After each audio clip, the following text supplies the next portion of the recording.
ഇന്ന് രാവിലെ ക്യാബിനറ്റ് യോഗം വയനാടുമായി ബന്ധപ്പെട്ട് ചില കാര്യങ്ങൾ ആലോചിച്ചിരുന്നു. അതിൻ്റെ കാര്യങ്ങൾ പിന്നീട് പറയാം.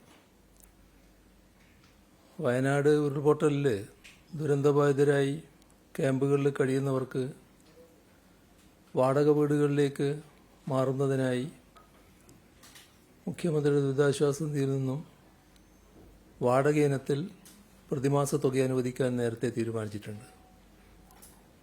ഒരു കുടുംബത്തിന് പ്രതിമാസം 6000 രൂപ വരെയാണ് വാടക ഇനത്തിൽ നൽകുക. ബന്ധുവീടുകളിലേക്ക് മാറുന്നവരുണ്ടാവും. ആ കുടുംബങ്ങൾക്കും വാടക ഇനത്തിൽ പ്രതിമാസം 6000 രൂപ ലഭിക്കും. സൗജന്യ താമസമൊരുക്കുകയാണ് സർക്കാർ ലക്ഷ്യം.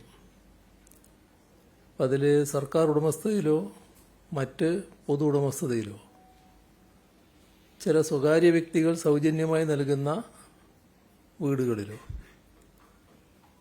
മാറുന്ന കുടുംബങ്ങൾക്ക് ഈ പറയുന്ന പ്രതിമാസ വാടക ലഭിക്കില്ല. കാരണം അതിന് വാടക നൽകേണ്ടി വരില്ല എന്നർത്ഥം. മുഴുവനായി സ്പോൺസർഷിപ്പ് മുഖേന താമസ സൗകര്യം ഒരുക്കുന്ന ചില കെട്ടിടങ്ങളുണ്ടാവും. അങ്ങനെയുള്ള കെട്ടിടങ്ങളിൽ താമസിക്കുന്നവർക്കും പ്രതിമാസ വാടക നൽകേണ്ടി വരില്ല.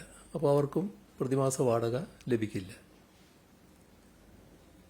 ഭാഗികമായി സ്പോൺസർഷിപ്പ് നൽകുന്ന കേസുകളിൽ അതിൻ്റെ ശേഷിക്കുന്ന തുക പരമാവധി 6000 രൂപ വരെ പ്രതിമാസ വാടക അനുവദിക്കുകയാണ് ചെയ്യുക. അതാണ് ഈ വാടക ആയിട്ട് ബന്ധപ്പെട്ട് വ്യക്തത വരുത്താനുള്ളത്. സർട്ടിഫിക്കറ്റുകൾ നഷ്ടപ്പെട്ടു പോയവരാണല്ലോ അവിടെ ധാരാളമുള്ളത്. അത് വീണ്ടെടുക്കുന്നതിനായി മാർഗനിർദ്ദേശങ്ങൾ പുറപ്പെടുവിച്ചിട്ടുണ്ട്. അത് 2018 നമ്മൾ ചെയ്തതാണത്. അതിന് സമാനമായി വിവിധ രേഖകൾ നഷ്ടപ്പെട്ടവർക്ക് യൂണിവേഴ്സിറ്റികൾ, സർക്കാർ സ്ഥാപനങ്ങൾ, തദ്ദേശഭരണ സ്ഥാപനങ്ങൾ, ബോർഡുകൾ, കോർപ്പറേഷനുകൾ, കമ്മീഷനുകൾ, ഡയറക്ടറേറ്റുകൾ ഇങ്ങനെയുള്ള സ്ഥാപനങ്ങളിൽ നിന്ന് ഡ്യൂപ്ലിക്കേറ്റോ പുതുക്കിയ രേഖകളോ നൽകുമ്പോൾ യാതൊരു ഫീസും ഈടാക്കാൻ പാടുള്ളതല്ല എന്ന് ഉത്തരവ് നൽകിയിട്ടുണ്ട്. ദുരന്തത്തിൽ മരണപ്പെട്ടവരുടെ ആശ്രിതർക്ക് 6 ലക്ഷം രൂപയാണ് സാധാരണ ധനസഹായം ലഭിക്കുക. അപ്പോൾ ഇതിൽ SDRFിൽ നിന്നാണ് 4 ലക്ഷം രൂപ നൽകുന്നത്. അതിനു പുറമെ മുഖ്യമന്ത്രിയുടെ ദുരിതാശ്വാസ നിധിയിൽ നിന്ന് 2 ലക്ഷം രൂപ കൂടി അനുവദിക്കാൻ ഇന്ന് രാവിലെ മന്ത്രിസഭാ യോഗം തീരുമാനിച്ചിട്ടുണ്ട്. അപ്പോൾ 4 + 2 അപ്പോൾ 6 ലക്ഷം രൂപ ആ ഇനത്തിൽ നൽകാൻ കഴിയും. ഇതോടൊപ്പം തന്നെ അംഗവൈകല്യം വന്നവരുണ്ട്. കണ്ണുകൾ, കൈകാലുകൾ ഇവയെല്ലാം നഷ്ടപ്പെട്ടവർക്ക് 60% വൈകല്യം ബാധിച്ചവർക്ക് 75,000 രൂപ. 75,000 രൂപ എന്ന് പറയുന്നത് അതിന് സാധാരണ നിലക്ക് കൊടുക്കുന്ന തുകയുണ്ട്. അതിന് പുറമേയുള്ളതാണ് 75,000 രൂപ. ഇത് മുഖ്യമന്ത്രി ദുരിതാശ്വാസ നിധിയിൽ നിന്ന് നൽകുന്ന പ്രത്യേക തുകയാണ്. അതോടൊപ്പം 40% മുതൽ 60% വരെ വൈകല്യം ബാധിച്ചവർക്ക് 50,000 രൂപ. അതും CMDRFിൽ നിന്ന് അനുവദിക്കുന്നതാണ്. പിന്നെ സാധാരണഗതിയിൽ ഗുരുതരമായ പരിക്ക് പറ്റിയവർക്ക്, ഇത് അംഗവൈകല്യം വന്നവരാണ്, ഗുരുതരമായി പരിക്ക് പറ്റിയവർക്കും 50,000 രൂപ ഇതിന് പുറമെ അനുവദിക്കുന്ന നിലയുണ്ടാവും. മറ്റൊരു പ്രശ്നം വരുന്നത് ഈ മരണപ്പെട്ട ആളുകൾക്ക് അവരുടെ ധനസഹായം അനുവദിക്കുന്ന ഘട്ടത്തിൽ, കുടുംബത്തിന് ധനസഹായം അനുവദിക്കുമ്പോൾ അതിനായി അടുത്ത ബന്ധുക്കൾ,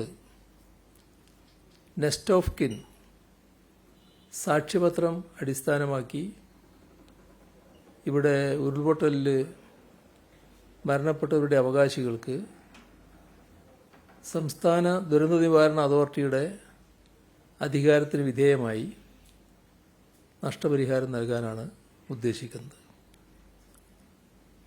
ഇപ്പോൾ കോവിഡ്-19 സമയത്ത് ഇതേ രീതി നമ്മൾ സ്വീകരിച്ചിട്ടുണ്ട്. അതേ രീതി ഇതിലും തുടരാനാണ് ഉദ്ദേശിക്കുന്നത്. അപ്പോൾ ഇങ്ങനെ വന്നാൽ പിന്തുടർച്ചാവകാശ സർട്ടിഫിക്കറ്റ് കൂടാതെ തന്നെ ഭാര്യ, ഭർത്താവ്, മക്കൾ, മാതാപിതാക്കൾ ഇവർക്കെല്ലാം നഷ്ടപരിഹാരം ലഭിക്കും. സഹോദരൻ, സഹോദരി എന്നിവർക്ക് അവരാശ്രിതരാണെങ്കിൽ ധനസഹായം ലഭിക്കും. പിന്തുടർച്ചാവകാശ സർട്ടിഫിക്കറ്റ് ലഭിക്കുന്നതിനുള്ള കാലതാമസം പൂർണ്ണമായും ഇതിൻ്റെ ഭാഗമായി ഒഴിവാക്കാനാകും. പിന്തുടർച്ചാവകാശ സർട്ടിഫിക്കറ്റ് അനുവദിക്കുന്നതിന് മുൻപ് ആക്ഷേപം ഉന്നയിക്കുന്നതിനുള്ള നോട്ടീസ് സമയപരിധിയായ 30 ദിവസം ഇത് പൂർണ്ണമായും ഒഴിവാക്കും. ദുരന്തത്തിൽപ്പെട്ട കാണാതായ വ്യക്തികളുണ്ട്. അവരുടെ ആശ്രിതർക്കും സഹായം നൽകേണ്ടതായിട്ട് വരും. ഇതിൽ നേരത്തെ പെട്ടിമുടി ദുരന്തത്തിൽ കാണാതായവരുടെ കാര്യത്തിൽ പുറപ്പെടുവിച്ചതുപോലെ പോലീസ് നടപടികൾ പൂർത്തിയാക്കി പട്ടിക തയ്യാറാക്കി പ്രസിദ്ധീകരിക്കും. അതടിസ്ഥാനപ്പെടുത്തി ആവശ്യമായ ഉത്തരവ് പുറപ്പെടുവിക്കുകയാണ് ചെയ്യുക. വയനാട് ഉരുൾപൊട്ടൽ ദുരന്തത്തിൽ ഇതുവരെ 231 മൃതദേഹങ്ങളും 206 ശരീരഭാഗങ്ങളുമാണ് കണ്ടെത്തിയത്. മേപ്പാടിയിൽ നിന്ന് 151 മൃതദേഹങ്ങൾ, നിലമ്പൂരിൽ നിന്ന് 80 മൃതദേഹങ്ങളാണ് കണ്ടെത്തിയത്. 39 ശരീരഭാഗങ്ങളാണ് മേപ്പാടിയിൽ നിന്ന്. നിലമ്പൂരിൽ നിന്ന് 172 ശരീരഭാഗങ്ങളാണ് കണ്ടെത്തിയത്. ഇതേവരെ ലഭിച്ച എല്ലാ ശരീരഭാഗങ്ങളുടെയും മൃതദേഹങ്ങളുടെയും പോസ്റ്റ്മോർട്ടം നടത്തിയിട്ടുണ്ട്. തിരിച്ചറിഞ്ഞ 178 മൃതദേഹങ്ങളും 2 ശരീരഭാഗങ്ങളും ബന്ധുക്കൾക്ക് കൈമാറിയിട്ടുമുണ്ട്. തിരിച്ചറിയാത്ത 52 മൃതദേഹങ്ങളും 194 ശരീരഭാഗങ്ങളും വയനാട് ദുരന്തത്തിൻ്റെ പശ്ചാത്തലത്തിൽ സർക്കാർ പുറത്തിറക്കിയ പ്രത്യേക മാർഗനിർദ്ദേശപ്രകാരം വിവിധ മതവിഭാഗങ്ങളുടെ പ്രാർത്ഥനയോടെ സംസ്കരിച്ചു. നിലമ്പൂർ കുമ്പളപ്പാറ ഭാഗത്തു നിന്നും ഇന്നലെ 5 ശരീരഭാഗങ്ങൾ കൂടി കണ്ടെത്താനായി. അത് പൂർണ്ണമായും മനുഷ്യരുടേതാണോ എന്ന് സ്ഥിരീകരിച്ചിട്ടില്ല. ആ തരത്തിലുള്ള ഭാഗങ്ങളാണ് കിട്ടിയിട്ടുള്ളത്. ഇത് ഫോറൻസിക് പരിശോധനയ്ക്ക് വിധേയമാക്കും. മൃതദേഹങ്ങളും ശരീരഭാഗങ്ങളും ഉൾപ്പെടെ 415 സാമ്പിളുകളാണ് ശേഖരിച്ചത്. അതിൽ 401ൻ്റെ DNA പരിശോധന പൂർത്തിയാക്കിയിട്ടുണ്ട്. ഇതിൽ 349 ശരീരഭാഗങ്ങൾ 248 ആളുകളുടേതാണ്. ശരീരഭാഗങ്ങൾ 349 ഉണ്ടെങ്കിലും അത് അവരുടെ പരിശോധനയിൽ അവസാനം കണ്ടെത്തിയിട്ടുള്ളത് 248 ആളുകളുടേതാണ് ആ ശരീരഭാഗങ്ങളെന്നാണ്. 121 പുരുഷന്മാരാണ്, 127 സ്ത്രീകളാണ്. ഇത്രയെല്ലാം തിരിച്ചറിഞ്ഞു കഴിഞ്ഞിട്ടുണ്ട്. 52 ശരീരഭാഗങ്ങൾ പൂർണ്ണമായും അഴുകിയ നിലയിലായിപ്പോയിട്ടുണ്ട്. DNA പരിശോധനയ്ക്ക് 115 പേരുടെ രക്തസാമ്പിളുകൾ ശേഖരിച്ചിട്ടുണ്ട്. ബീഹാർ സ്വദേശികളായ 3 പേരുടെ ബന്ധുക്കളുടെ രക്തസാമ്പിളുകൾ ഇനി ലഭിക്കാനുണ്ട്. DNA പരിശോധനയുടെ അടിസ്ഥാനത്തിൽ 118 പേരെയാണ് ഇനി കണ്ടെത്താനുള്ളത്. കണ്ടെത്താനുള്ളവരുടെ അതിൽ 118 പേരായി മാറിയിട്ടുണ്ട്. ചൂരൽമല പാലത്തിന് താഴ്ഭാഗത്തായി വനത്തിലൂടെ ഒഴുകുന്ന പുഴയുടെ തീരങ്ങൾ കേന്ദ്രീകരിച്ചും നിലമ്പൂർ, വയനാട് മേഖലകളിലും തെരച്ചിൽ ഊർജിതമാണ്.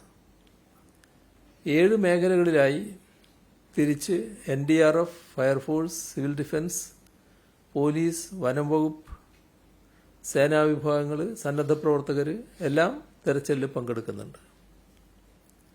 ജനകീയ തെരച്ചിലിൽ ഒറ്റ ദിവസം തന്നെ 2000-ഓളം പേർ പങ്കെടുത്തിരുന്നു. പരിശോധന ഇന്നും തുടരുന്നുണ്ട്. വെള്ളിയാഴ്ച വരെ ചാലിയാറിൽ തെരച്ചിൽ നടത്തും. ഉരുൾപൊട്ടൽ ദുരന്തബാധിതർക്ക് വീട്ടുപകരണങ്ങൾ ഉൾപ്പെടെ നൽകി താൽക്കാലിക പുനരധിവാസം ഉറപ്പാക്കുന്നതിന് സർക്കാർ തലത്തിൽ ഒരുക്കങ്ങൾ പുരോഗമിക്കുകയാണ്. പൊതുമരാമത്ത് വകുപ്പ്, തദ്ദേശഭരണ സ്ഥാപനങ്ങൾ, മറ്റ് സർക്കാർ വകുപ്പുകൾക്ക് കീഴിലുള്ള ക്വാർട്ടേഴ്സുകൾ, സ്വകാര്യ വ്യക്തികളുടെ ഉടമസ്ഥയിലുള്ള വാടക വീടുകൾ ഇവയെല്ലാം പുനരധിവാസത്തിനായി കണ്ടെത്തിയിട്ടുണ്ട്. സർക്കാർ ഉടമസ്ഥയിലുള്ള 100ഓളം കെട്ടിടങ്ങളാണ് ഇതുവരെ ലഭ്യമായത്.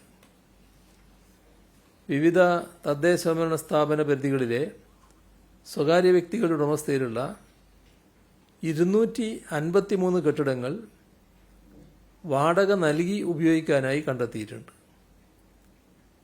ഇതുകൂടാതെ 100ഓളം വീട്ടുടമസ്ഥർ വീടുകൾ വാടകയ്ക്ക് നൽകാനുള്ള സന്നദ്ധതയും അറിയിച്ചിട്ടുണ്ട്. താൽക്കാലിക പുനരധിവാസത്തിനായി ഹാരിസൺ മലയാളത്തിലെ തൊഴിലാളി യൂണിയനുകൾ ഇപ്പോൾ നൽകാൻ തയ്യാറായിട്ടുള്ള 53 വീടുകളും നൽകാമെന്നേറ്റ ബാക്കി വീടുകളുടെയും ഭദ്രതയും നടത്തിപ്പും സംബന്ധിച്ച് റിപ്പോർട്ട് നൽകാൻ ആവശ്യപ്പെട്ടിട്ടുണ്ട്. ട്രേഡ് യൂണിയൻ പ്രതിനിധികൾ, മാനേജ്മെന്റ് പ്രതിനിധികൾ ഇവരെല്ലാം പരിശോധന നടത്തി ഏതൊക്കെ തൊഴിലാളികളെ പരിഗണിക്കുമെന്നുൾപ്പെടെയുള്ള കണക്ക് ലഭ്യമാക്കണമെന്ന നിർദ്ദേശവും നൽകിയിട്ടുണ്ട്. താൽക്കാലിക പുനരധിവാസം ഉറപ്പാക്കുമ്പോൾ മേപ്പാടി, മുപ്പൈനാട്, വൈത്തിരി, കൽപ്പറ്റ, മുട്ടിൽ, അമ്പലവയൽ ഇത്രയും തദ്ദേശ സ്വയംഭരണ പരിധിയിലുള്ള പൂർണ്ണ സജ്ജമായ വാസസ്ഥലമാണ് ഉദ്ദേശിക്കുന്നത്. ചൂരൽമലയിലെ ദുരന്തബാധിതർക്ക് ഒരു വാടക വീട് എന്ന മുദ്രാവാക്യവുമായി സർവകക്ഷികളുടെയും വാടക വീടുകൾക്ക് വേണ്ടി അന്വേഷണം നടത്തുന്നുണ്ട്. പഞ്ചായത്ത് അംഗങ്ങൾ, റവന്യൂ ഉദ്യോഗസ്ഥർ, സോഷ്യൽ വർക്കർ ഉൾപ്പെടുന്ന 5-അംഗ സമിതി തദ്ദേശ സ്വയംഭരണ പരിധിയിൽ ലഭ്യമാക്കാവുന്ന വീടുകൾ കണ്ടെത്തി റിപ്പോർട്ട് ചെയ്യും.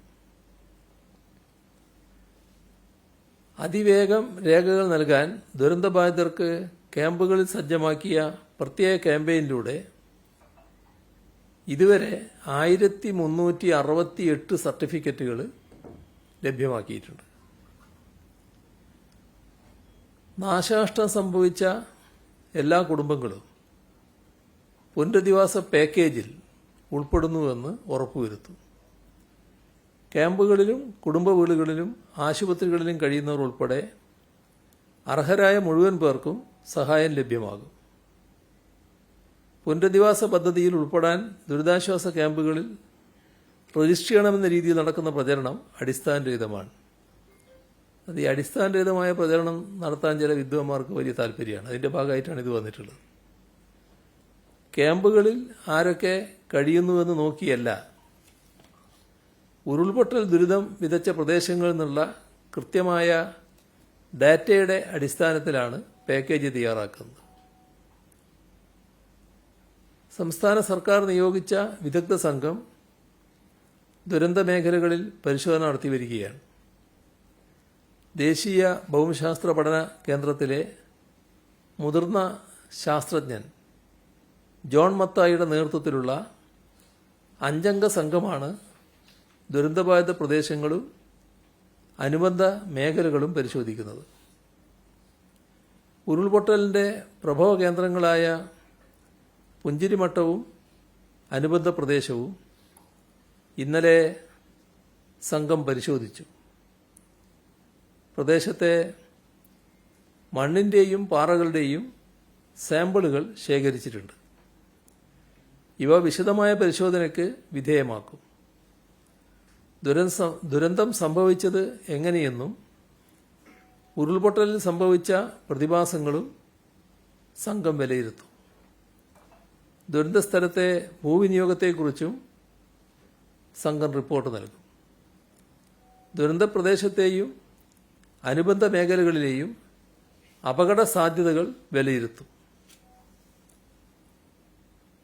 NIT സൂറത്തുമായി ചേർന്ന് ദുരന്തബാധിത മേഖലയുടെ അതിസൂക്ഷ്മമായ ലിഡാർ സർവേ നടത്താൻ ഉദ്ദേശിക്കുന്നുണ്ട്. ഈ സർവേയിലൂടെ ഭൂമിയുടെ ഉപരിതലവും ഉപരിതലത്തിന് മുകളിലുള്ള എല്ലാ വസ്തുക്കളുടെയും കൂടുതൽ സൂക്ഷ്മമായ വിവരങ്ങൾ ലഭിക്കും.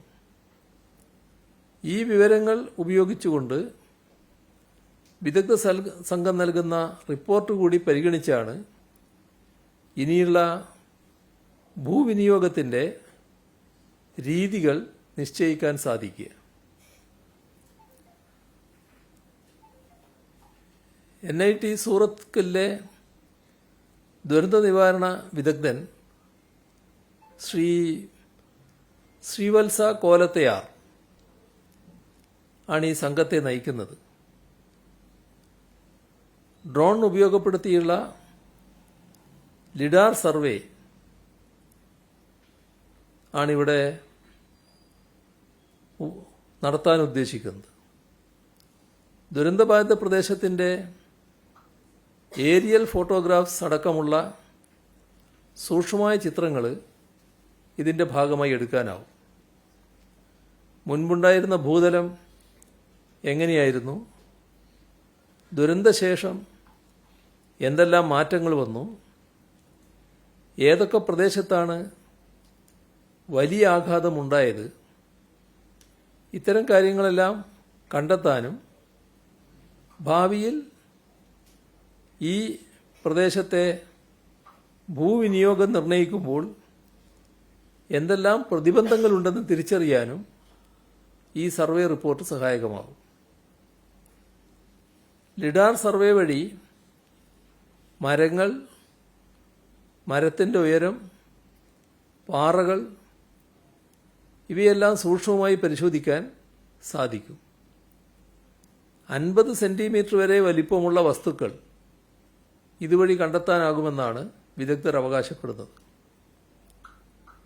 ദുരന്ത നിവാരണ ഘട്ടങ്ങളിൽ മനുഷ്യരുടെ പുനരധിവാസം പോലെ തന്നെ പ്രധാനപ്പെട്ട ഘടകമാണ് വളർത്തുമൃഗങ്ങളുടേത്. ദുരിതമനുഭവിച്ചവർക്കായി ക്യാമ്പുകൾ ആരംഭിച്ചതുപോലെ ദുരന്തത്തിലകപ്പെട്ട വളർത്തുമൃഗങ്ങൾക്കായി 2 ക്യാമ്പുകളാണ് പ്രവർത്തിച്ചത്.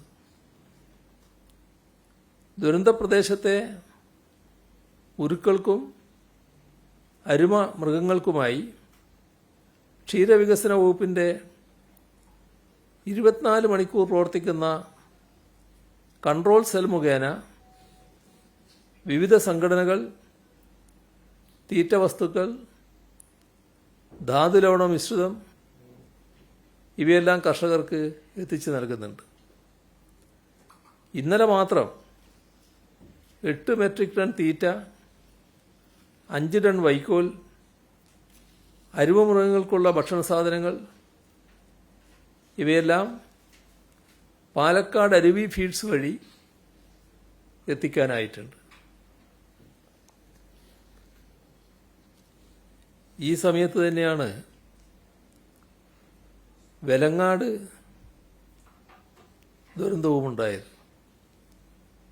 കഴിഞ്ഞ മാസം 30-ന് വാണിമേൽ ഗ്രാമപഞ്ചായത്തിലും അടിച്ചിപ്പാറ മലയിലുമുണ്ടായ ഉരുൾപൊട്ടൽ അത് നേരത്തെ ഇവിടെ പരാമർശിച്ചതാണ്. പന്നിയേരി, മലയങ്ങാട്, കമ്പളിപ്പാറ, പാനവും കൂറ്റല്ലൂർ ഈ ഭാഗങ്ങളിലാണ് ചെറുതും വലുതുമായ ഉരുൾപൊട്ടലും മണ്ണിടിച്ചിലും ഉണ്ടായത്. അവിടെ പ്രാഥമിക പരിശോധന നടന്നിട്ടുണ്ട്. ഉണ്ടായ നഷ്ടത്തിൻ്റെ തോത് റവന്യൂ അധികാരികൾ കൃത്യമായി രേഖപ്പെടുത്തിയിട്ടുണ്ട്. അത് റിപ്പോർട്ട് ചെയ്തിട്ടുമുണ്ട്. അതോടൊപ്പം തന്നെ പഞ്ചായത്ത് എഞ്ചിനീയറിംഗ് വിഭാഗത്തിൻ്റെ അസസ്മെന്റിന് ശേഷമുള്ള കണക്കും ലഭിക്കാനിരിക്കുകയാണ്. ഇപ്പോൾ കലക്ടർ റിപ്പോർട്ട് വിശദമായി അയച്ചിട്ടുണ്ട്. ആ റിപ്പോർട്ടിൻ്റെ വിശദാംശങ്ങളിലേക്ക് ഇപ്പോൾ ഞാൻ കടക്കുന്നില്ല. റവന്യൂ മന്ത്രിയുടെ അധ്യക്ഷതയിൽ വിലങ്ങാട് പ്രത്യേക യോഗം ചേർന്ന് സ്ഥിതിഗതികൾ വിലയിരുത്തിയിരുന്നു. ദുരന്തബാധിത പ്രദേശത്ത് റവന്യൂ മന്ത്രിക്ക് പുറമെ വനം, പൊതുമരാമത്ത്, ജലവിഭവം, കൃഷി ഇത്രയും വകുപ്പ് മന്ത്രിമാരും അവിടെ സന്ദർശിച്ചിരുന്നു. തകരാറിലായ വൈദ്യുതി ബന്ധം പുനരാരംഭിക്കാനായി 4 കിലോമീറ്റർ നീളത്തിൽ പുതുതായി അവിടെ ലൈൻ വലിക്കേണ്ടി വന്നു. യഥാർത്ഥത്തിൽ 100ഓളം ജീവനക്കാർ രാപ്പകൽ അധ്വാനിച്ചാണ് അത് പൂർത്തിയാക്കിയത്. അതോടൊപ്പം 4 കിലോമീറ്ററോളം പ്രദേശത്ത് നിലവിലെ ലൈനിൽ അറ്റകുറ്റപ്പണികൾ നടത്താനുണ്ടായിരുന്നു. അങ്ങനെയാണ് വൈദ്യുതി ബന്ധം പുനഃസ്ഥാപിക്കാനായത്. ഉരുൾപൊട്ടലിൽ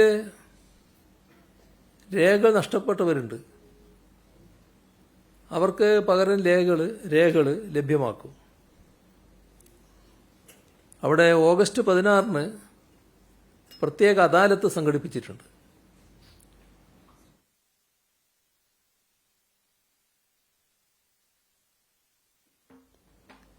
വിവിധ വകുപ്പുകൾ സംയുക്തമായി നടത്തുന്നൊരു അദാലത്താണിത്. അപ്പോൾ എല്ലാവിധ രേഖകളും സർട്ടിഫിക്കറ്റുകളും നഷ്ടപ്പെട്ടു പോയത് ലഭ്യമാക്കാൻ തന്നെയാണ് ഉദ്ദേശിക്കുന്നത്. അതോടൊപ്പം ഉരുൾപൊട്ടലുണ്ടായ സ്ഥലങ്ങളുടെ നിലവിലെ സ്ഥിതിഗതികൾ പഠിക്കാനും ഇവിടെ തുടർവാസം ഇനി തുറന്നങ്ങോട്ട് അവിടെ താമസിക്കാൻ പറ്റുമെന്നുള്ളത് സാധ്യമാണോ എന്ന് പരിശോധിക്കുന്നതിനുമായി ജിയോളജി, ഹൈഡ്രോളജി, മണ്ണ് സംരക്ഷണം ഈ വകുപ്പുകളിലെ ഉദ്യോഗസ്ഥരും ഹസാർഡ് അനലിസ്റ്റും ഈ പ്രദേശങ്ങളിൽ സന്ദർശനം നടത്തി വരുന്നുണ്ട്. വിലങ്ങാട് മേഖലയിൽ ഉരുൾപൊട്ടൽ മൂലം പ്രയാസമനുഭവിക്കുന്നവർക്ക് അതിവേഗം ആശ്വാസവും പുനരധിവാസവും സാധ്യമാക്കാനുള്ള നടപടികൾ പുരോഗമിക്കുകയാണ്.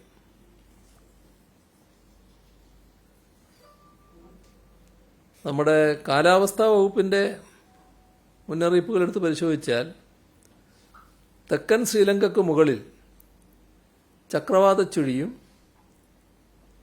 റായൽസീമ മുതൽ കോമറിൻ മേഖല വരെ ന്യൂനമർദ്ദ പാത്തിയും രൂപപ്പെട്ടതിൻ്റെ ഫലമായി കേരളത്തിൽ അടുത്ത 5 ദിവസം വ്യാപകമായി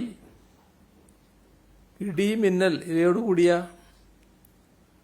മിതമായ ഇടത്തരം മഴയ്ക്ക് സാധ്യതയുണ്ട്. ഒറ്റപ്പെട്ട സ്ഥലങ്ങളിൽ ഇന്നും നാളെയും അതിശക്തമായ മഴയ്ക്കും സാധ്യതയുണ്ട്. ആഗസ്റ്റ് 16-17 വരെ ശക്തമായ മഴയ്ക്ക് സാധ്യതയുണ്ട് എന്നാണ് കേന്ദ്ര കാലാവസ്ഥാ വകുപ്പ് അറിയിച്ചിട്ടുള്ളത്. കേന്ദ്ര കാലാവസ്ഥാ വകുപ്പ് ഓറഞ്ച്, മഞ്ഞ അലർട്ടാണ് പ്രഖ്യാപിച്ചിട്ടുള്ളതെങ്കിലും കുറഞ്ഞ സമയത്തിനുള്ളിൽ കൂടിയ മഴയ്ക്ക് സാധ്യതയുള്ളതിനാൽ യെല്ലോ അലർട്ട് പ്രഖ്യാപിച്ച എല്ലാ ജില്ലകളിലും ഓറഞ്ച്, റെഡ് അലർട്ടിന് സമാനമായ മുൻകരുതലുകൾ സ്വീകരിക്കാൻ നിർദ്ദേശം നൽകിയിട്ടുണ്ട്. മലയോര മേഖലകളിലും കഴിഞ്ഞ ദിവസങ്ങളിൽ ശക്തമായ മഴ ലഭിച്ച പ്രദേശങ്ങളിലും കൂടുതൽ ജാഗ്രത പാലിക്കേണ്ടതുണ്ട്. വയനാട് ജില്ലയിൽ പല സ്ഥലങ്ങളിലും കഴിഞ്ഞ 24 മണിക്കൂറിനിടെ ഒറ്റപ്പെട്ട ഇടങ്ങളിൽ ശക്തമായ മഴയുണ്ടായിരുന്നു. മേപ്പാടി പഞ്ചായത്തിലെ പൂത്തുമല ഭാഗങ്ങളിൽ ശക്തമായ മഴയാണുണ്ടായത്. മണ്ണിടിച്ചിൽ സാധ്യത ഉള്ള പ്രദേശങ്ങളായതിനാൽ അവിടുത്തെ ജനങ്ങളെ തൃക്കൈപ്പറ്റ സ്കൂളിലേക്ക് മാറ്റിപ്പാർപ്പിച്ചു. കേന്ദ്ര സർക്കാർ പുറപ്പെടുവിച്ച 2019 തീരദേശ നിയന്ത്രണ മേഖലാ വിജ്ഞാപനത്തിന്റെ അടിസ്ഥാനത്തിൽ തയ്യാറാക്കിയതും കേരള തീരദേശ പരിപാലന അതോറിറ്റി അംഗീകരിച്ചതുമായ കേരളത്തിന്റെ കരട് തീരദേശ പരിപാലന പ്ലാൻ അംഗീകാരത്തിനായി കേന്ദ്ര വനം പരിസ്ഥിതി കാലാവസ്ഥ വ്യതിയാന മന്ത്രാലയത്തിന് സമർപ്പിക്കാൻ ഇന്ന് ചേർന്ന മന്ത്രിസഭാ യോഗം തീരുമാനിച്ചിട്ടുണ്ട്. CRZ 3 നിന്നും CRZ 2 തരം മാറ്റുന്നതിന് കേന്ദ്ര സർക്കാരിലേക്ക് സംസ്ഥാന സർക്കാർ ശുപാർശ ചെയ്തത് 175 നഗരസ്വഭാവമുള്ള ഗ്രാമപഞ്ചായത്തുകളായിരുന്നു. ഈ 175 ഗ്രാമപഞ്ചായത്തുകളിൽ 66 പഞ്ചായത്തുകൾക്ക് കേന്ദ്ര സർക്കാരിന്റെ അംഗീകാരം ലഭിച്ചു. അപ്പോൾ ബാക്കി 109 പഞ്ചായത്തുകളെ കൂടി CRZ 2 കാറ്റഗറിയിലേക്ക് മാറ്റുന്നതിന് വീണ്ടും കേന്ദ്ര സർക്കാരിനോട് അഭ്യർത്ഥിക്കാനാണ് തീരുമാനിച്ചിട്ടുള്ളത്. ദുരിതാശ്വാസ നിധിയുടെ നിലയെടുത്താൽ മലപ്പുറം പെരിന്തൽമണ്ണയിലെ 10 വയസ്സുള്ള സിയ സഹ്റ രക്ഷിതാക്കളായ മുഹമ്മദ് നിസാർ, ജസീല എന്നിവർക്കൊപ്പം എത്തി തന്റെ സ്വർണ്ണ പാദസരം ദുരിതാശ്വാസ നിധിയിലേക്ക് കൈമാറി. ഈ കുട്ടി ഗുരുതരമായ ആരോഗ്യ പ്രശ്നങ്ങൾ നേരിടുന്ന കുട്ടിയാണ്. ഇവിടെ RCCയിലാണ് കുട്ടിയുടെ ചികിത്സക്ക് ആവശ്യമായ മരുന്നുകൾ ലഭിക്കുന്നത്. കോവിഡ് ലോക്ക്ഡൌൺ കാലത്ത് മരുന്ന് ലഭിക്കാത്ത സാഹചര്യമുണ്ടായി. തുടർന്ന് ഇവിടെ ബന്ധപ്പെടുകയും വേഗത്തിൽ തന്നെ മരുന്ന് ആ ഘട്ടത്തിൽ ലഭ്യമാക്കാനും കഴിഞ്ഞു. അത് കുട്ടിയെയും കൊണ്ട് വന്ന രക്ഷിതാക്കൾ പ്രത്യേകം ഓർമ്മപ്പെടുത്തുകയുണ്ടായി. ദുരന്തബാധിതർക്ക് സഹായവുമായി ധാരാളം കുട്ടികളിപ്പോൾ മുന്നോട്ട് വരുന്നുണ്ട്. പിറന്നാൾ ദിവസം വസ്ത്രം വാങ്ങാൻ, സൈക്കിൾ വാങ്ങാൻ, ചെറിയ ആഭരണങ്ങൾ വാങ്ങാൻ സ്വരൂപിച്ച തുകകൾ, സമ്മാനമായി ലഭിച്ച തുകകൾ, പിന്നെ കുടുക്കയിലെ സമ്പാദ്യം, ഇതെല്ലാം ദുരിതബാധിതർക്കായി അവർ കൈമാറുകയാണ്. അത്തരത്തിലൊന്ന് മലപ്പുറം തിരൂരിലെ വെട്ടം AHM LP സ്കൂൾ വിദ്യാർത്ഥികളുടെ സംഭാവന. അവിടുത്തെ വിദ്യാർത്ഥികൾ കാരുണ്യ കുടുക്കയിലൂടെ സമാഹരിച്ച 3,400,000 രൂപ ദുരിതാശ്വാസ നിധിയിലേക്ക് കൈമാറി. കുട്ടികൾ നല്ല ശീലങ്ങൾ വളർത്തുന്നതോടൊപ്പം അവരെ ജീവകാരുണ്യ പ്രവർത്തനങ്ങളിൽ പങ്കാളികളാക്കുക എന്ന ലക്ഷ്യത്തിലാണ് ഈ വിദ്യാലയത്തിൽ കാരുണ്യ കുടുക്ക എന്ന ആശയം നടപ്പാക്കുന്നു. കുട്ടികൾക്കും അധ്യാപകർക്കുമായി പ്രത്യേക കാരുണ്യ കുടുക്കുകളുണ്ട്. താൽപ്പര്യമുള്ള തുക ഇത് നിക്ഷേപിക്കുകയാണ്. കഴിഞ്ഞ മഹാപ്രളയത്തിലും കോവിഡിലും ഇതേ മാതൃകയിൽ ഇവിടുത്തെ വിദ്യാർത്ഥികൾ സംഭാവന നൽകിയിരുന്നു. ദുരിതാശ്വാസ നിധിയിലേക്ക് ഇന്നലെ ലഭിച്ച സംഭാവനകൾ പ്രത്യേകം പത്രക്കുറിപ്പായി ഇന്നലെ തന്നെ നൽകിയിരുന്നു. ഇന്ന് രാവിലെ 11 മണി വരെ ആകെ 140,20,65,329 രൂപയാണ് ദുരിതാശ്വാസ നിധിയിലേക്ക് ലഭിച്ചത്. ദുരിതാശ്വാസ നിധിയുമായി ബന്ധപ്പെട്ട് നല്ല രീതിയിലാണ് പൊതുവെ നാട് പ്രതികരിക്കുന്നത്. പൊതുവിൽ മാധ്യമങ്ങളും നല്ല രീതിയിലാണ് പ്രതികരിച്ചത്. ആദ്യഘട്ടത്തിലുണ്ടായ പ്രചരണങ്ങൾക്ക് യാഥാർത്ഥ്യം ജനങ്ങളെ അറിയിക്കുന്ന രീതിയിലുള്ള മാധ്യമ ഇടപെടൽ ഉണ്ടായത് പ്രത്യേകം ശ്രദ്ധിക്കത്തക്കതാണ്. അതുകൊണ്ട് തന്നെ ദുരിതാശ്വാസ നിധിയിലേക്ക് സംഭാവന നൽകുന്നതിൽ നിരവധി മാധ്യമങ്ങളും മാധ്യമപ്രവർത്തകരും മാതൃകയായി മാറിയിട്ടുണ്ട്. കാസർഗോഡ് പ്രസ് ക്ലബ്ബ് ഇന്ന് 2,30,000 രൂപയാണ് സംഭാവനയായി നൽകിയത്. ഇന്ന് ലഭിച്ച മറ്റ് സംഭാവനകളെടുത്താൽ Kerala nurses and midwives council 5 crore, Kottayam ജില്ലാ പഞ്ചായത്ത് 1 കോടി, കണ്ണൂർ ജില്ലാ പഞ്ചായത്ത് 1 കോടി, പത്തനംതിട്ട ജില്ലാ പഞ്ചായത്ത് 1 കോടി, തിരുവനന്തപുരം ടെക്നോ പാർക്ക് 1 കോടി, ഡെന്റൽ കൗൺസിൽ 25 ലക്ഷം, കേരള ഫയർ സർവീസ് അസോസിയേഷൻ 7,26,450 രൂപ, കുക്കി സ്റ്റുഡൻസ് ഓർഗനൈസേഷൻ 1 ലക്ഷം രൂപ,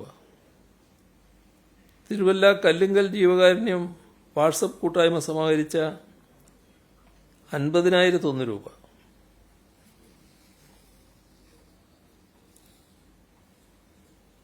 കിളിമാനൂർ പുളിമാത്ത് ടീം കഫ്റ്റീരിയ ജീവനക്കാരുടെ ഒരു ദിവസത്തെ വരുമാനം 25,000 രൂപ, ഇൻഫോ പാർക്ക് 1 കോടി രൂപ, centre for professional and advanced studies 50 lakh രൂപ, Kerala state excise staff association 12,50,000 രൂപ, Kerala pharmacy council 25 lakh, Coirfed 15 lakh, cyber park 10 lakh, Muslim education trust Erattupetta 5,11,600, Peroorkada service സഹകരണ ബാങ്ക് 5 ലക്ഷം, കരകുളം ഗ്രാമപഞ്ചായത്ത് 20 lakh, bonded engineering limited 25 lakh, government high school Kachani വിദ്യാർത്ഥികളും അധ്യാപകരും ചേർന്ന് 1,11,500 രൂപ, ഗവൺമെന്റ് UP സ്കൂൾ ആറ്റിങ്ങൽ 52,001 രൂപ, ഗവൺമെന്റ് VHSS മണക്കാട് 1,40,500 രൂപ. അവിടുത്തെ വിദ്യാർത്ഥികളും അധ്യാപകരും ചേർന്നുകൊണ്ടാണ്. ഇത്രയും വിവരങ്ങളാണ് ഇന്ന് പങ്കുവെക്കാനുള്ളത്.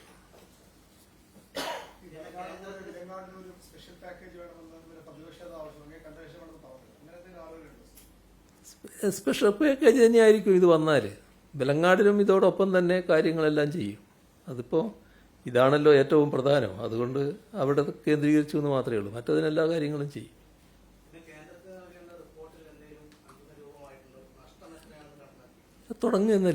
തുടങ്ങിയതല്ലേ ഉള്ളൂ. അവർ റിപ്പോർട്ട് തരുമായിരിക്കും. ആയിട്ടില്ല. പെട്ടെന്ന് തന്നെയാവും. അതിൻ്റെ മറ്റ് നടപടിക്രമങ്ങൾ പൂർത്തിയായിക്കൊണ്ടിരിക്കുകയാണല്ലോ.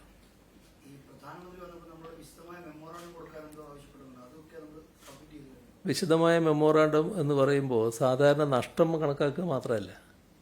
നഷ്ടം കണക്കാക്കലാണെങ്കിൽ പെട്ടെന്ന് കണക്കാക്കി അതങ്ങ് നമുക്ക് കൊടുക്കുക. ഇത് നമ്മൾ ഉദ്ദേശിക്കുന്ന ഒരു പുനരധിവാസ രീതിയുണ്ടല്ലോ, അതുമായി ബന്ധപ്പെട്ട വിശദാംശങ്ങൾ കൊടുക്കണം. അപ്പോൾ അത്തരം കാര്യങ്ങളിലുള്ള സഹായമാണ് നമ്മൾ ചോദിക്കുന്നത്. അതിനുള്ള തയ്യാറെടുപ്പുകൾ നടന്നുകൊണ്ടിരിക്കുക.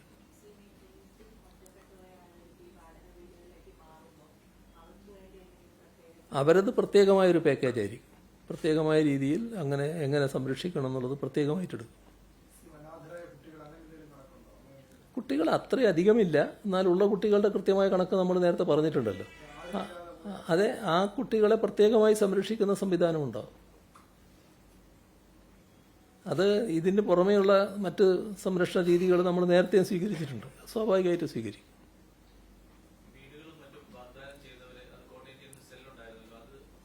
അവരൊക്കെ ഫലപ്രദമായി പ്രവർത്തിക്കുന്നുണ്ട് അവിടെ.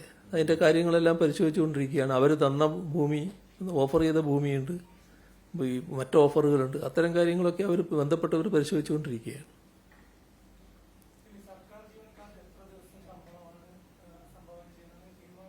എല്ലാം നേരത്തെ അത് പ്രഖ്യാപിച്ചതാണല്ലോ. അവരെല്ലാവരും മൊത്തമായി പറഞ്ഞത് 5 ദിവസം എന്നുള്ളതാണ്. അത് ഏറെക്കുറെ ആ നിലയിലേക്ക് നടപടികൾ നീങ്ങുന്നു എന്നാണ് മനസ്സിലാക്കുന്നത്.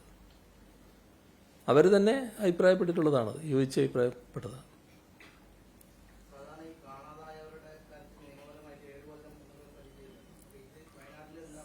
നമ്മളിവിടെ നേരത്തെ പണ്ട് ഓക്കി ഓർമ്മയില്ലേ, അതൊക്കെ നമ്മൾ കടന്നു വന്നതല്ലേ.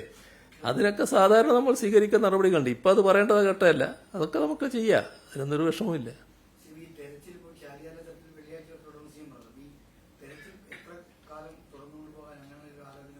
അല്ല, അതും ഇപ്പം പറയാറായിട്ടില്ല, നോക്കിയിട്ട് തീരുമാനിക്കാം എന്താണെന്നുള്ളത്.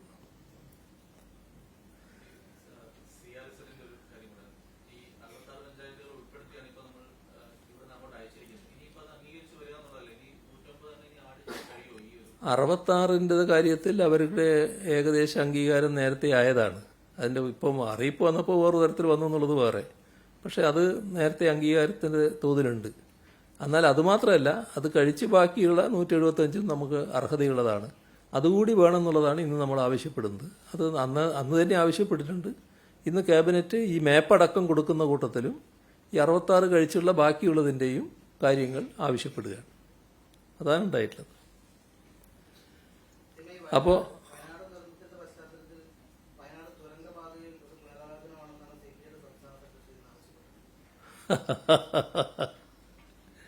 നമ്മൾ ഈ ദുരന്തം ഉണ്ടാകുന്നതിൻ്റെ ഭാഗമായി ഈ ഇത്തരം കാര്യങ്ങൾ മാറ്റിവെക്കേണ്ടതുണ്ടോ എന്നുള്ളത് പഠിക്കേണ്ടതാണല്ലോ.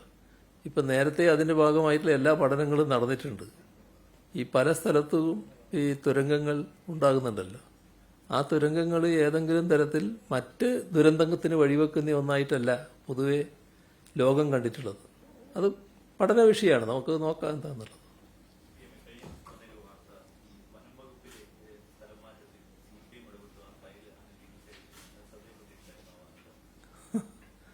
അത് ഈ പറഞ്ഞ പോലെ ഒരു രസകരമായ വാർത്തയാണ്. എന്താണ് അങ്ങനെ വരാനിടയതെന്ന് സാധാരണ നിലക്ക് മനസ്സിലാക്കാൻ കഴിയാത്തതാണ്. നമ്മുടെ ഈ റിപ്പോർട്ടുകളുടെ കൂട്ടത്തിൽ ചിലപ്പോൾ ചില വ്യാജ വാർത്തകൾ വരാറുണ്ടല്ലോ. അതിൻ്റെ ഭാഗമായിട്ട് മാത്രമേ ഇതിനെ കാണാൻ സാധിക്കൂ. അപ്പോൾ വസ്തുതയാണല്ലോ ഇപ്പോൾ അറിയേണ്ടത്, അത് ഞാൻ പറയാം എന്താണെന്നുള്ളത്. ഓൾ ഇന്ത്യ സർവീസിൽ നിലവിൽ IAS IFS വിഭാഗത്തിലുള്ള ഉദ്യോഗസ്ഥരുടെ സ്ഥലം മാറ്റം സിവിൽ സർവീസ് ബോർഡിൻ്റെ ശുപാർശ പരിഗണിച്ചാണ് നടപ്പിലാക്കി വരുന്നത്. ഒരു സിവിൽ സർവീസ് ബോർഡുണ്ട്. ഇതിൽ ചീഫ് സെക്രട്ടറി അധ്യക്ഷനാണ്. ഓൾ ഇന്ത്യ സർവീസിലെ മുതിർന്ന ഉദ്യോഗസ്ഥർ അംഗങ്ങളുമാണ്. IFSന്റെ കാര്യത്തിൽ വനംവകുപ്പ് മേധാവിയും ഈ കമ്മിറ്റിയിലുണ്ടാവും. IPSകാരുടെ സ്ഥലമാറ്റം സംബന്ധിച്ച് കോടതി മുൻപാകെ ഒരു കേസ് നിലനിൽക്കുന്നുണ്ട്. ഇപ്പോൾ വാർത്തയ്ക്ക് അടിസ്ഥാനമായ വനംവകുപ്പിലെ സ്ഥലമാറ്റ നിർദ്ദേശത്തിൽ സിവിൽ സർവീസ് ബോർഡിൻ്റെ ശുപാർശയ്ക്ക് പുറമെ ഭരണപരമായ കാര്യങ്ങളാലും തെരഞ്ഞെടുപ്പിന് മുൻപ് സ്ഥലം മാറ്റം നടത്തിയവരെ തിരികെ നിയമിക്കുന്നതും കണക്കിലെടുത്ത് ചില ഭേദഗതികൾ ആ വകുപ്പ് മന്ത്രി നിർദ്ദേശിച്ചു. അപ്പോൾ സിവിൽ സർവീസ് ബോർഡിന്റെ ശുപാർശയിൽ ഭേദഗതി വരുത്തുന്ന കാര്യമാണത്.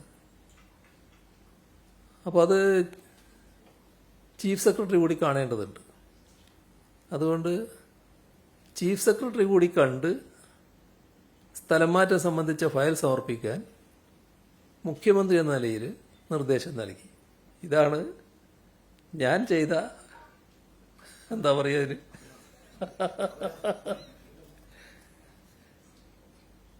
അപ്പോൾ ഭേദഗതി നിർദ്ദേശങ്ങൾ സിവിൽ സർവീസ് ബോർഡിന്റെ പരിഗണന കൂടി കഴിഞ്ഞ് തീരുമാനിക്കുന്നതാകും ഉചിതമെന്ന് ചീഫ് സെക്രട്ടറി അഭിപ്രായപ്പെട്ടു. ഇത് അംഗീകരിക്കാനുണ്ടായിട്ടുള്ളത് ഒരു ഔദ്യോഗികമായ നടപടിക്രമങ്ങളുടെ ഭാഗമായിട്ടുള്ളൊരു കാര്യം മാത്രമാണത്. ബാക്കി കാര്യങ്ങളെല്ലാം നിങ്ങൾക്കറിയാം എന്തൊക്കെയാണ് വാർത്തയിലുണ്ടായതെന്ന്. അതൊക്കെ ഭാവനാ സൃഷ്ടി മാത്രമായിട്ടുള്ള കാര്യമാണ്. അതിനകത്ത് CPM-ന് ഒരു പങ്കുമില്ല. ഈ പറയുന്ന തരത്തിലുള്ള ഒരു വഴിവിട്ട കാര്യങ്ങളും അതിനകത്ത് ഉണ്ടായിട്ടില്ല. അതാണ് മനസ്സിലാക്കേണ്ട കാര്യം. അപ്പം ഇതിലൊക്കെ എന്താണെന്നറിയാം, ഇത്തരം കാര്യങ്ങൾ നിങ്ങൾ ശ്രദ്ധിക്കേണ്ട കാര്യം, നിങ്ങൾ ഈ റിപ്പോർട്ട് ചെയ്ത ഒരാളുടെ പെശക് മാത്രമല്ലാലും ഇത്തരം കാര്യങ്ങൾ വരുമ്പോൾ ബന്ധപ്പെട്ട അധികൃത കേന്ദ്രങ്ങളിലൊന്നും ചോദിച്ചാൽ മതിയല്ലോ എന്താണ് സ്ഥിതി എന്ന് മനസ്സിലാക്കി ചെയ്താൽ ഈ അബദ്ധം പറ്റില്ലല്ലോ. ഇപ്പം ഈ റിപ്പോർട്ട് ചെയ്ത ആൾക്ക് എന്തൊരു ക്ഷീണമായിരിക്കും ഇത് ഞാൻ പറയുമ്പോൾ ഉണ്ടാകുക. അയാളുടെ ഒരു കരിയറിനെ തന്നെ ബാധിക്കുന്നൊരു പ്രശ്നമായിട്ടില്ലേ ഇത് വരിക. അപ്പം അതുണ്ടാകാതിരിക്കാൻ ഒരു ചെറിയ സാവകാശം എടുത്താൽ മതിയല്ലോ, ഒന്ന് ചോദിച്ചാൽ മതിയല്ലോ എന്താണ്, അന്വേഷിച്ചാൽ മനസ്സിലാക്കാൻ കഴിയുന്ന കാര്യമല്ലേ ഉള്ളൂ.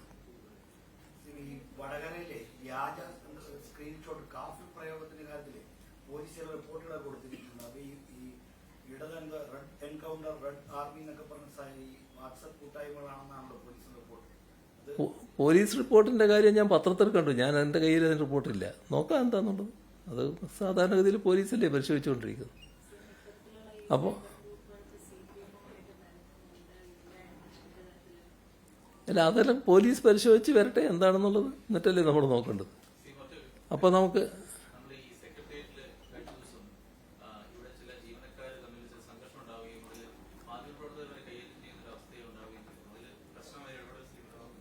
സ്വാഭാവികമായും അതുമായി ബന്ധപ്പെട്ട നടപടികൾ ഇവിടെ ഉണ്ടാവുമല്ലോ. എന്നിട്ട് തീർച്ചയായും പരാതികളൊക്കെ ഉണ്ടെങ്കിൽ അതിൻ്റെ മേലെയുള്ള നടപടികളും വരുമല്ലോ. അത് നടക്കട്ടെ. അപ്പം